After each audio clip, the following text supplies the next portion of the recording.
Assalamualaikum warahmatullahi wabarakatuh. Bismillah, alhamdulillah, wassalatu wassalamu ala rasulillah Sayyidina Muhammadin wa alihi wa sahbihi wa man tabi'audah.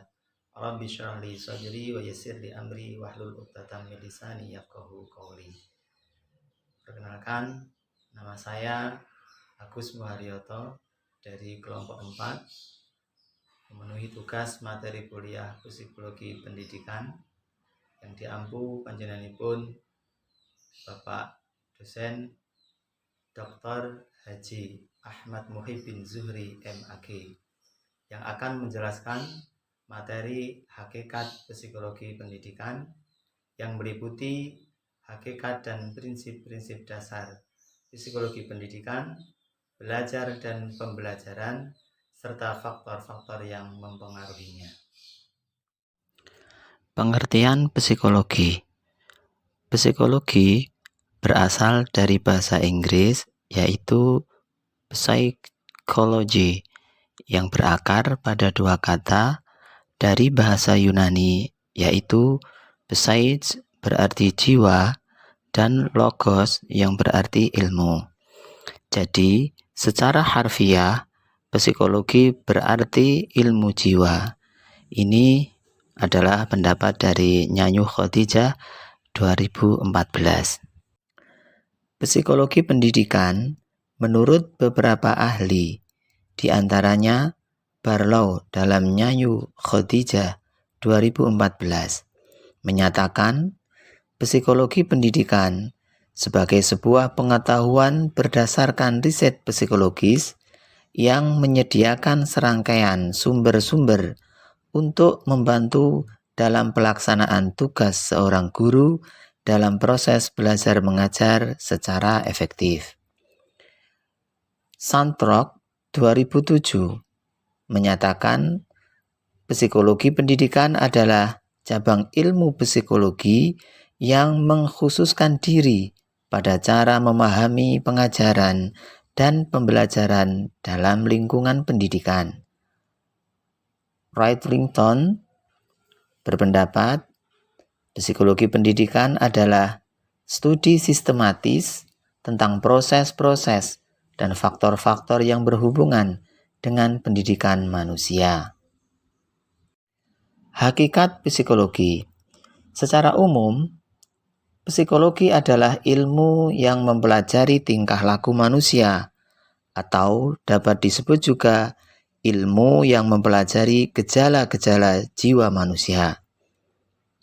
Psikologi menurut Kenneth Clark dan Josh Milter 1970 mendefinisikan sebagai studi ilmiah mengenai perilaku. Ruang lingkupnya mencakup berbagai proses perilaku yang dapat diamati seperti gerak tangan, cara berbicara, perubahan kejiwaan, dan proses yang hanya dapat diartikan sebagai pikiran dan mimpi.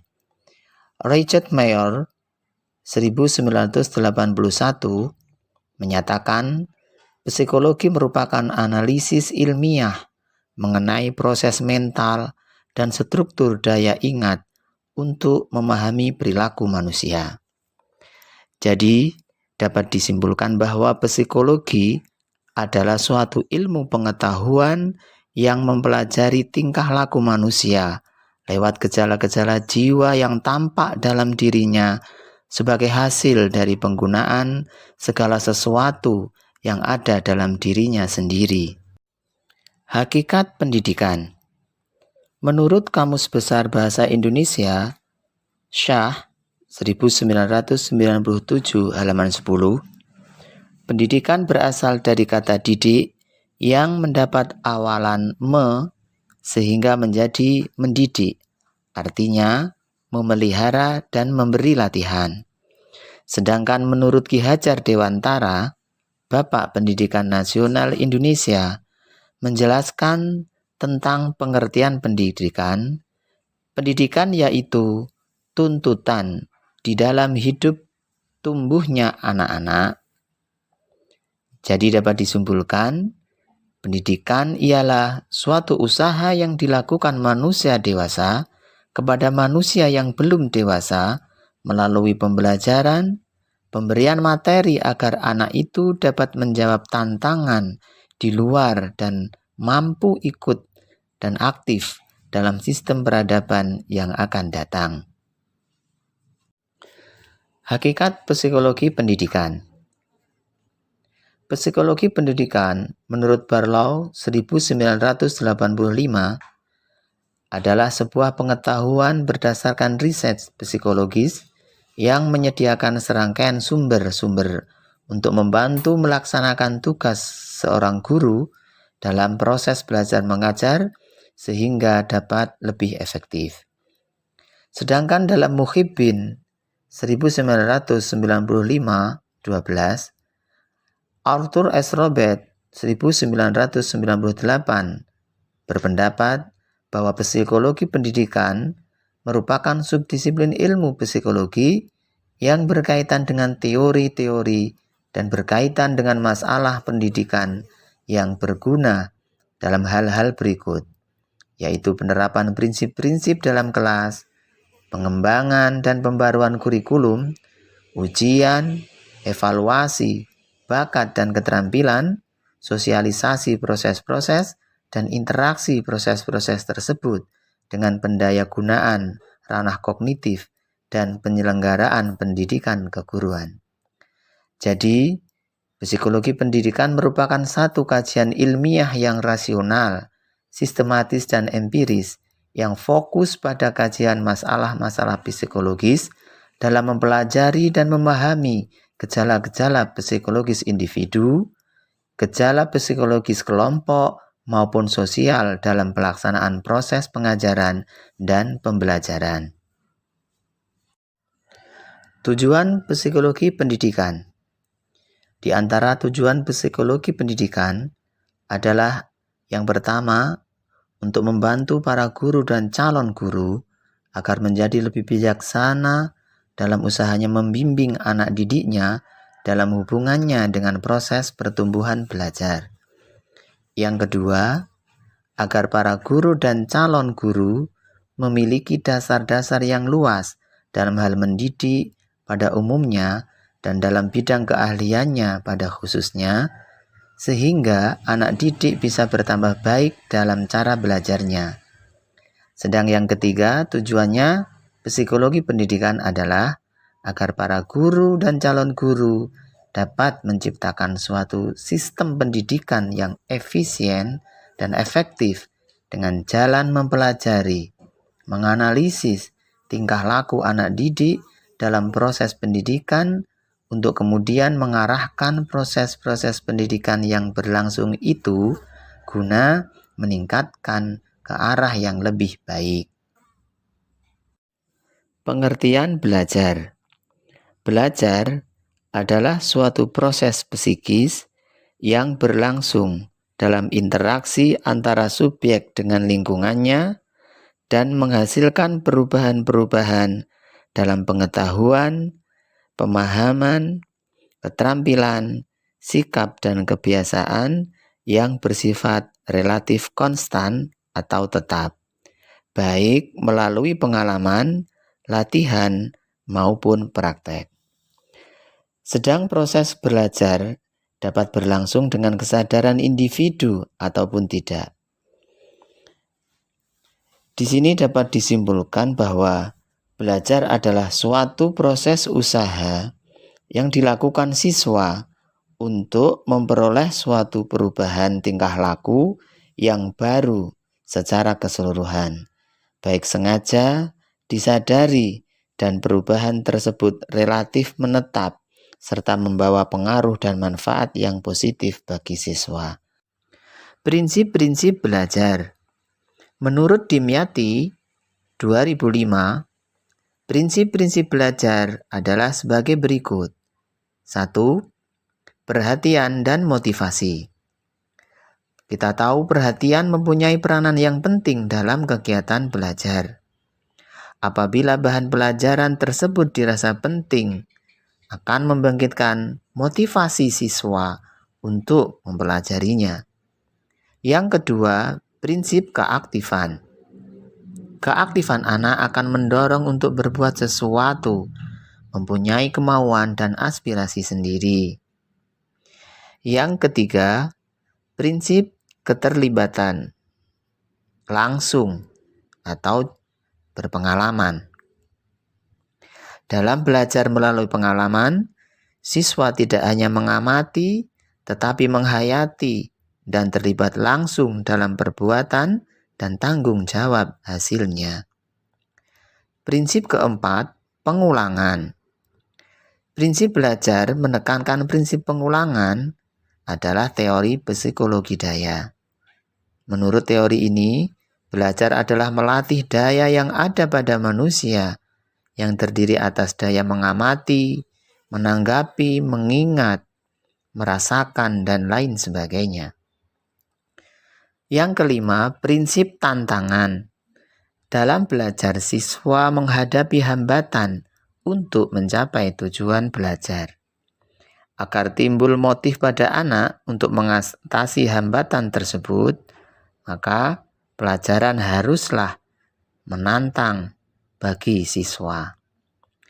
Yang keenam, prinsip balikan dan penguatan. Siswa akan belajar lebih semangat apabila mengetahui dan mendapatkan hasil yang baik. Selanjutnya yang ketujuh, prinsip perbedaan individu.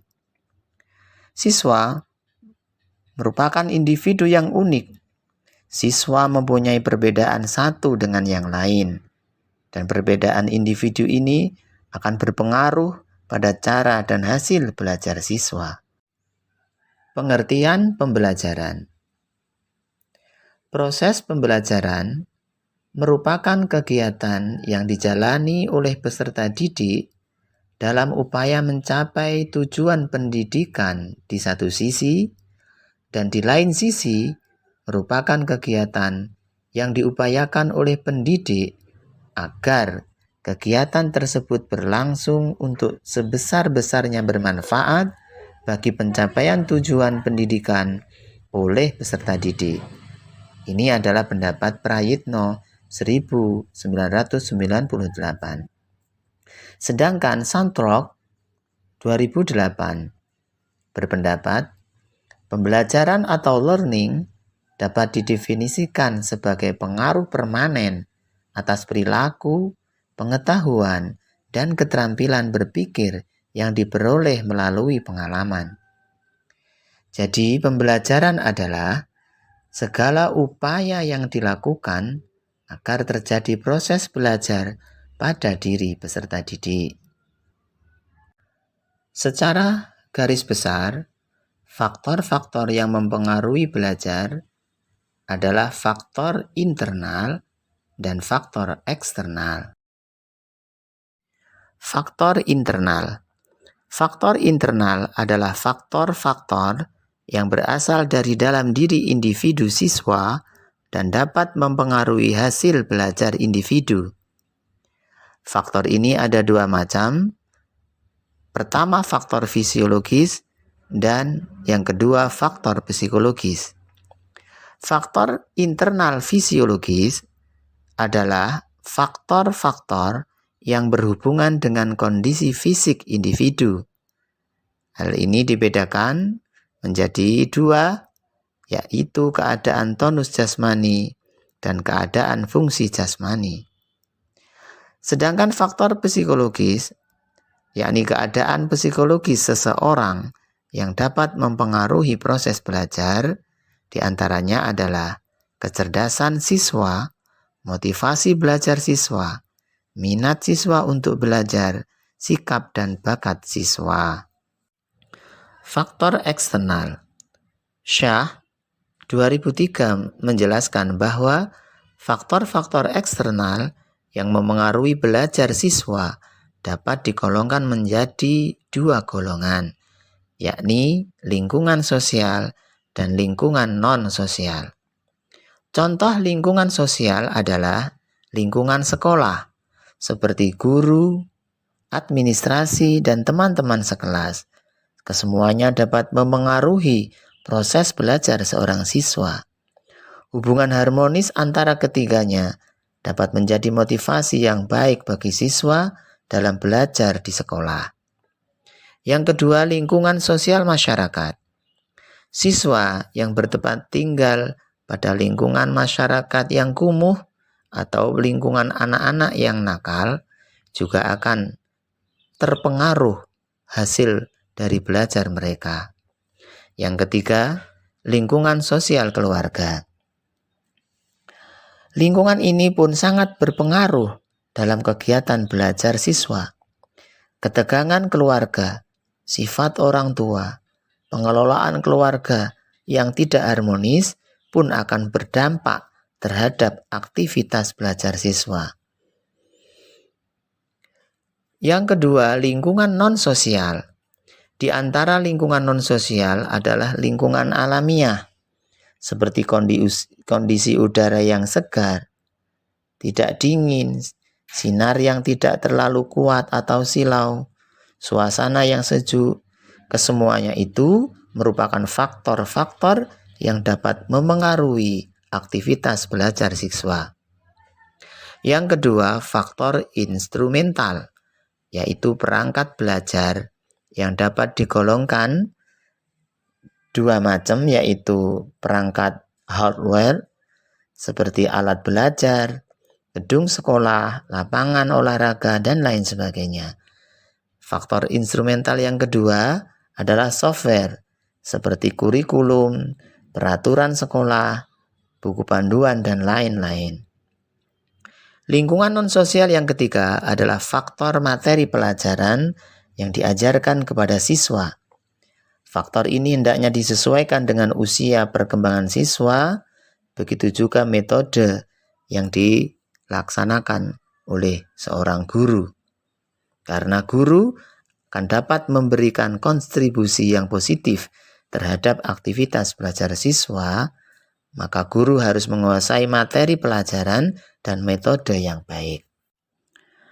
Dari uraian yang telah disampaikan, dapat diambil kesimpulan, psikologi pendidikan adalah cabang psikologi khusus yang mempelajari tentang perilaku manusia di dalam dunia pendidikan yang meliputi studi sistematis tentang proses-proses dan faktor-faktor yang berhubungan dengan pendidikan yang tujuannya adalah untuk mengembangkan dan meningkatkan keefisiensian di dalam pendidikan. Sekian penjelasan dari saya.